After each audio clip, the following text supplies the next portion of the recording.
কর্কট রাশি, কর্কট লগ্ন, ক্যান্সার সাইনের জাতক জাতিকাদের ক্ষেত্রে 1432 বঙ্গাব্দ অর্থাৎ বাংলার এই শুভ নববর্ষ আপনাদের ক্ষেত্রে ঠিক কেমন অতিবাহিত হবে সে বিষয়ে প্রতিবেদনে আমরা বিস্তারিত আলোচনা করব। আলোচনাটি অত্যন্ত গুরুত্বপূর্ণ হতে চলেছে। তার কারণ প্রথমত মাত্র কয়েকদিন আগেই কিন্তু আপনারা শনির ঢাইয়া থেকে মুক্তি পেয়েছেন, আর আপনাদের ভাগ্যস্থানে পয়লা বৈশাখের দিনই শুক্র উচ্চস্থ হয়েছে। একই সাথে লক্ষ্মী নারায়ণ রাজযোগ এবং সূর্য রাহুর গ্রহণযোগ থেকেও আপনারা মুক্তি পেয়েছেন। বছরের শুরুতেই সূর্য কিন্তু আপনাদের কর্মস্থানে গোচর করছে। তবে হ্যাঁ, আপনাদের ভাগ্যস্থানে শনি রাহুর পিশাচ যোগ থাকছেই। আর এবছর তিনটি মেজর প্ল্যানেটস, গুরুত্বপূর্ণ তিনটি গ্রহ রাহু, কেতু, বৃহস্পতি রাশি পরিবর্তন করবে। আর এ বছরটিকে যদি বেদিক জ্যোতিষ ওয়াইজ আপনারা দেখেন, বাংলার এই নববর্ষ 1432 বঙ্গাব্দ, এই বঙ্গাব্দের রাজা হচ্ছেন বৃহস্পতি, মন্ত্রী রবি অর্থাৎ সূর্য, এবং জলাধিপতি বুধ, শস্যাধিপতি শনি মহারাজ।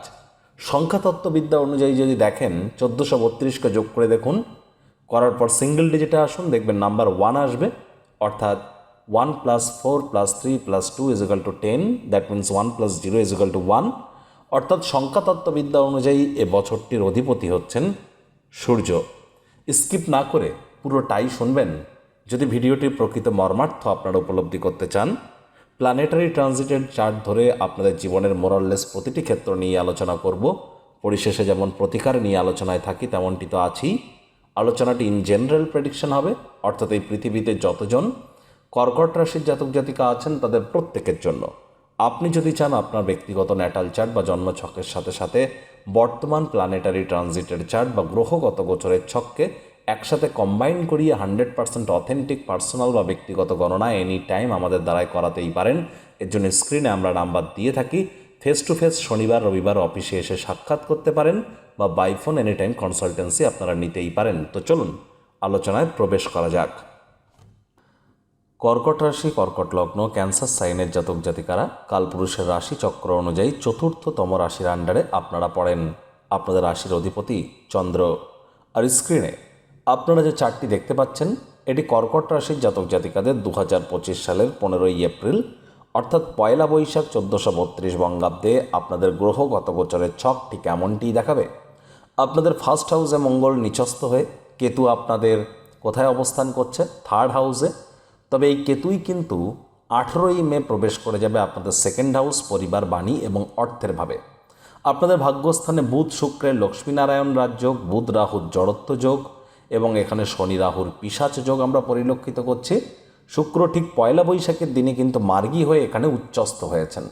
আপনাদের লাভভাব এবং সুখভাবের অধিপতি শুক্র উচ্চস্থ, গুরুত্বপূর্ণ একটি প্রভাব। আর এখানে কিন্তু শনি আগত 2.5 বছর ধরে আপনাদের ভাগ্যস্থানেই গোচর করবে। তবে রাহু 18ই মে রাশি পরিবর্তন করে আপনাদের অষ্টমভাবে গোচর করে যাবে। সূর্য 12 মাস 12 রাশিতে থাকে। যখন যে রাশিতে তিনি থাকেন তখন সেই রাশির সংক্রান্তি বলে। এখন তিনি মেষ রাশিতে গোচর করছেন, তাহলে মেষ সংক্রান্তি, তার নতুন সময়ের সূচনা তিনি করেছেন নিউ সাইকেলের। কারণ যখন তিনি মীন রাশিতে প্রবেশ করেন তখন তিনি ওল্ড সাইকেলকে সম্পূর্ণ করে নিউ সাইকেলের শুরুয়াত তিনি করে থাকেন। এখানেই তিনি থাকবেন পুরো জ্যৈষ্ঠ মাস জুড়ে। আর বৃহস্পতি আপনাদের লাভভাবে গোচর করছেন। আর বৃহস্পতি এখান থেকে একটানা 8 বছরের জন্য অতিচারী হতে চলেছেন। আর বৃহস্পতি কিন্তু 14ই মে রাশি পরিবর্তন করে আপনাদের 12th হাউসে গোচর করে যাবে। প্রথমে জিস্ট অর্থাৎ সংক্ষিপ্ত আকারে আমরা জেনে নেব যে এই বছরটি আপনাদের ঠিক কেমন অতিবাহিত হবে। তারপর প্ল্যানেটারি ট্রানজিটের চার্ট ধরেও আমরা আলোচনায় থাকব। দেখুন, বিগত 2.5 বছর ধরে আপনাদের শনির ঢাইয়া চলছিল, সেখান থেকে আপনারা কিছুটা হলেও রিলিফ পেয়েছেন। কেরিয়ার, কর্মসংস্থানের ক্ষেত্রে, কর্মের জায়গায় বিভিন্ন উত্থান পতনের মধ্য দিয়ে আপনারা গিয়েছেন আপনাদের কেরিয়ারের দিক থেকে যদি ব্যাপারটা দেখা যায়। এছাড়া পরিবার, পরিজন, আত্মীয় স্বজন, মুখনিসৃত বাণী, ব্যাংকের ব্যালেন্স, প্রতিটা জায়গাতেই কিছু না কিছু খামতি, কিছু না কিছু অভাব আপনারা হয়তো পরিলক্ষিত করেছেন। এর সাথে সাথে প্রেমের জীবনেও হয়তো অনেক বাধা বিপত্তি পেয়েছেন, শিক্ষার জীবনে, সন্তান সন্ততি প্রাপ্তির ক্ষেত্রে, অথবা আপনাদের পেটের সমস্যা, বদহজমের প্রবলেম, এগুলিও হয়তো বেড়ে গিয়েছিল। এবার কিন্তু এ সমস্ত জায়গা থেকে মুক্তির পথ আপনাদের জন্য আসছে। নতুন বছরে নতুন চিন্তাভাবনা, অগ্রগতি আপনার মধ্যে আসবে। পজিটিভ এনার্জি নিয়ে আপনারা এগিয়ে যান। বছরের শুরুর দিকটা শনি গ্রহের এবং রাহুর যে সম্মিলন পিশাচ যোগের কারণে কিছুটা নেগেটিভ বলে আপনার মনে হতে পারে, তবে শ্রাবণ মাস ভাদ্র মাসের পর থেকে দেখবেন পরিস্থিতি আপনারা কিন্তু কিছুটা বেটারমেন্টের দিকে আপনারা এগিয়ে যাচ্ছেন। আর এ সময় আশা আকাঙ্ক্ষা আপনাদেরকে কিন্তু বৃদ্ধি করতে হবে। আপনি যে বয়সে আছেন সেই বয়স অনুসারে নিজেকে মেলে ধরতে পারবেন। এবার দীর্ঘদিনের কোনো আকাঙ্ক্ষা আপনার কিন্তু এবার পূর্ণ হতে চলেছে। এ সময়ে আপনার যোগ ব্যায়াম, ধ্যান, প্রাণায়াম যদি আপনারা করেন, চঞ্চলতাকে যদি কন্ট্রোলের মধ্যে রাখতে পারেন, তাহলে আপনারা অবশ্যই গুরুত্বপূর্ণ সফলতা আপনারা করায়ত্ত করতে চলেছেন। শারীরিক দিক থেকে একটু চিন্তা থাকবে বছরের প্রথম দিকে, বছরের শেষ দিকে শরীর স্বাস্থ্য নিয়ে আপনারা বেটার ফিল করবেন। শিক্ষার্থী বিদ্যার্থীদের জন্য সময়ের সুযোগ এক প্রকার বেশ পরিগণিত হচ্ছে, পড়াশুনো ভালোই যাবে।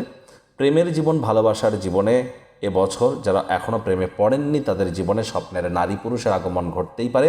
লাভ ম্যারেজের যোগ আপনাদের মধ্যে কারোর ক্ষেত্রে থাকছে।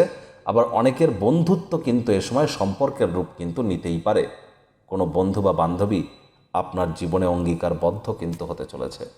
বিবাহিত জীবনের দিক থেকে দেখতে গেলে স্বামী স্ত্রী এ সময় আপনাদের মধ্যে বন্ধুত্ব সুলভ ব্যবহার বৃদ্ধি পাবে। একে অপরকে আপনারা সহযোগিতা করতে চলেছেন, হাতে হাত মিলিয়ে সমাধান করবেন। তাহলে অবশ্যই ইয়াদিদাং হৃদয়ং মম তদস্থ হৃদয়ং তব এর প্রকৃত মর্মার্থ আপনারা উপলব্ধি করবেন। বেকার যুবক যুবতীদের নতুন চাকরি, নতুন কর্মসংস্থানের যোগ পরিলক্ষিত হচ্ছে। অনেকে জীবনে প্রথমবার ইনকাম করতে চলেছেন। আর পার্টনারশিপের ক্ষেত্রেও কিন্তু আপনারা ভাগ্যবান প্রমাণিত হবেন।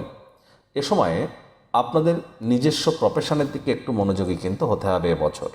আর এবছর ভাগ্য কিন্তু আপনাকে অবশ্যই সঙ্গ দেবে, এ বিষয়ে কোনো সন্দেহ নেই। পুরুষ মহিলা নির্বিশেষে সবাই উপকৃত হবেন। তবে ধীর গতিতে কিন্তু পরিবর্তন হবে, সুদূর প্রসারী চিন্তাভাবনা করতে হবে। শর্ট টার্ম গেনের চিন্তা করলেই কিন্তু আপনারা লসের সম্মুখীন হতেই পারেন। আর অর্থগত দিক থেকে দেখতে গেলে আপনি কিন্তু এক প্রকার মধ্যম প্রকৃতির থাকছে এই বছরটি। কাউকে যদি টাকা পয়সা ধার দেন হয়তো ফেরত পাবেন না, আর কেউ আপনার কাছ থেকে টাকা পয়সা হাতিয়ে নিতে পারে, আপনাকে ঠকাতে পারে। বুঝে সুঝে সিদ্ধান্ত নিন, একটু খুব সাবধানে মানি ইনভেস্ট করুন, বাজার বুঝে বিনিয়োগ করুন। সুদক্ষতার সাথে আপনারা অর্থ ইনভেস্ট করতে পারলে তবেই কিন্তু আপনারা লাভান্বিত হবেন। এবার দেখুন চার্ট ওয়াইজ যদি দেখা যায়, গুরুত্বপূর্ণ পরিবর্তন ঘটবে কবে? ঠিক 14ই মে বৃহস্পতি রাশি পরিবর্তন করে আপনাদের 12th হাউসে গোচর করবে এবং পূর্ণ দৃষ্টি দিয়ে তিনি নিজের হাউস অর্থাৎ রোগ ঋণ শত্রুর ভাবকে দেখবেন। তাহলে রোগ ঋণ শত্রু তিনটি ক্ষেত্র থেকেই কিন্তু আপনারা লাভান্বিত হবেন। তবে নতুন করে কোনো লোন বা ঋণ নেওয়া থেকে আপনাদেরকে আমরা বিরত থাকার পরামর্শই কিন্তু প্রদান করছি। একই সাথে আপনাদের মধ্যে অনেকের নতুন জমি, বাড়ি, গাড়ি এগুলি ক্রয় করার যোগও কিন্তু পরিলক্ষিত হবে। বাইরের খাদ্য খাবার যেন খাবেন না মাত্রা অতিরিক্ত, এটি আপনাদেরকে একটু খেয়াল কিন্তু রাখতে হবে। আর বেকার যুবক যুবতীদের নতুন চাকরি কর্মসংস্থানের যোগ তো থাকছেই, সেটি তো আপনাদেরকে আমরা আগেও জানিয়েছি। একই সাথে শ্বশুর শাশুড়ির তরফ থেকে উপকৃত হতে পারেন। যারা গবেষণামূলক পড়াশোনা করছেন তারা লাভান্বিত হতে পারেন। লং ডিস্টেন্স জার্নি বা ভ্রমণে আপনারা যেতে পারেন। অনেকে পৈতৃক সম্পত্তি থেকেও কিন্তু আপনাদের মধ্যে অনেকে লাভান্বিত হওয়ার যোগ কিন্তু পরিলক্ষিত হবে। বিদেশে যারা আছেন তারা লাভান্বিত হতে চলেছেন।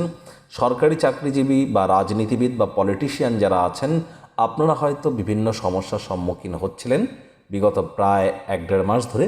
এবার কিন্তু সেখান থেকে কিছুটা হলেও রিলিফ আপনারা পাবেন। আপনার যোগ্য কর্মচারী হয়ে থাকলে প্রমোশন, পদোন্নতির যোগও কিন্তু আপনাদের জন্য থাকছে। তবে বছরটিতে আপনাদের মেজাজ কিন্তু চড়তে পারে, হুটহাট করে রেগে যেতে পারেন। হাই এনার্জিকে সঠিক ওয়েতে চ্যানেলাইজ করুন।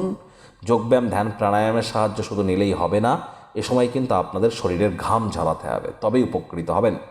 18ই মের পর আপনাদের পরিবার পরিজনদের তরফ থেকে আগত 1 বছর 1.5 বছরের মধ্যে কোনো না কোনো ত্যাগের প্রসঙ্গ কিন্তু সামনে উপস্থাপিত হতে পারে।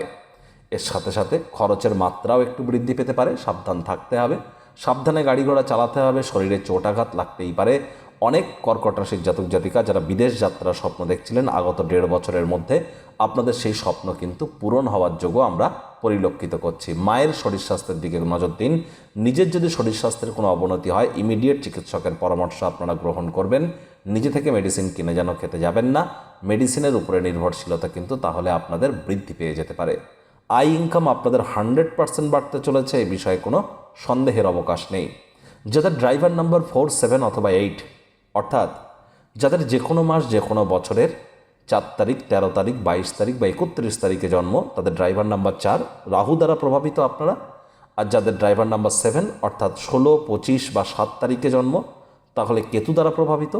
আর যাদের ড্রাইভার নাম্বার 8 অর্থাৎ 8, 17 বা 26 তারিখে জন্ম, তাদের পরামর্শ দেব ইমিডিয়েট জ্যোতিষতাত্ত্বিক পরামর্শ গ্রহণ করুন। কারণ আপনারা শনি, রাহু বা কেতুর দ্বারা প্রভাবিত জাতক জাতিকা। আর এই চলতি বছরটি 2025 সাল মঙ্গলের বছর, 2026 সাল কিন্তু সূর্যের বছর, 2027 সাল চন্দ্রের বছর, 2028 সাল বৃহস্পতির বছর। তাহলে আগত 4 বছর কিন্তু আপনাদেরকে অবশ্যই কিছু সমস্যার সম্মুখীন হতে পারে। এজন্য আবারও বলছি ইমিডিয়েট জ্যোতিষতাত্ত্বিক পরামর্শ আপনারা গ্রহণ করুন যাদের ড্রাইভার নাম্বার 4, 7 অথবা 8। প্রতিকার স্বরূপ আলোচনা করতে গিয়ে আপনাদের বলবো, স্ক্রিনে আপনারা দেখতে পাচ্ছেন নবগ্রহ বীজ মন্ত্র। পারলে 9টি গ্রহকেই শান্ত রাখবার জন্যই নবগ্রহ বীজ মন্ত্র প্রতিদিন 108 বার করে জপ করুন। একবার মুখস্থ হয়ে গেলে মাত্র 10 থেকে 15 মিনিট লাগে। মনুষ্য জাতির সৃষ্টি নয়, স্বয়ং ব্রহ্মদেবের সৃষ্টি, যা কখনো অনর্থ হতে পারে না। ভুলভাল উচ্চারণ করলেও কোনো নেগেটিভ ইম্প্যাক্ট পড়ে না। একই সাথে 9টি গ্রহকে শান্ত রাখতে পারছেন, এর থেকে বেটার আর কিছু কি হতে পারে? অবশ্যই হতে পারে না। কোনো কিছু না পারলেও চন্দ্রের বীজমন্ত্র ওম শ্রাং শ্রিং স্রংস সোমায় নামা, মঙ্গলের বীজমন্ত্র ওম ক্রাং ক্রিং ক্রংস ভূমায় নামা, আর বৃহস্পতির বীজমন্ত্র ওম গ্রাং গ্রিং রংস গুরাবে নামা। সূর্যের আলো থাকাকালীন এই 3টি বীজমন্ত্র অন্তত 108 বার করে রেগুলার জপ করুন। গ্যারেন্টি সহকারে বলতে পারি আপনার ভাগ্যের চাকাও কিন্তু ঘুরতে বাধ্য হবে আপনার কর্মপ্রবণতার কারণে। আর ওই তাবিজ কবচ মাদুলি পাথর পড়ে কিন্তু কোনো লাভ হবে না। যদি জীবনে কিছু পরিবর্তন করতে চান, কোনো কিছু প্রাপ্তি করতে চান, শুধুমাত্র কর্মের দ্বারাই করতে হবে। আর কোন পথে, কোন স্থানে, কিভাবে কর্ম করবেন, কেনই বা করবেন, এর জন্যই আমরা এনি টাইম পরামর্শ আপনারা গ্রহণ করতেই পারেন। যারা দীক্ষা নেননি, ইমিডিয়েট দীক্ষা নিন। হনুমানজির নাম জপ ধ্যান আরাধনা করুন। পূর্ণিমার চাঁদের আলো আপনারা গায়ে লাগান। মঙ্গলবার, বৃহস্পতিবার করে পারলে নিরামিষ খাদ্য খাবার খান। আর বৃহস্পতিবার করে হলুদ রঙের কোনো জিনিস হতদরিদ্র গরিবদের মধ্যে ডোনেট করতে পারলে লাভান্বিত হবেন। এবং 7টা মঙ্গলবার আপনারা আপনাদের বডি ওয়েট অনুসারে আপনারা মসুর ডাল যদি দান করতে পারেন, তাহলে আপনাদের প্রভূত পরিমাণে উপকৃত হতে চলেছেন। তো বন্ধুরা, প্রতিবেদনটি আপনাদের ঠিক কেমন লাগলো, আপনাদের সুচিন্তিত মতামত আশা করি আপনারা নিচের কমেন্ট বক্সে লিখে জানাবেন। ভিডিওটি ভালো লাগলে একটি লাইক করতে ভুলবেন না। এই আশা রেখে আমি আমার বাণীকে এখানেই বিরাম প্রদান করছি।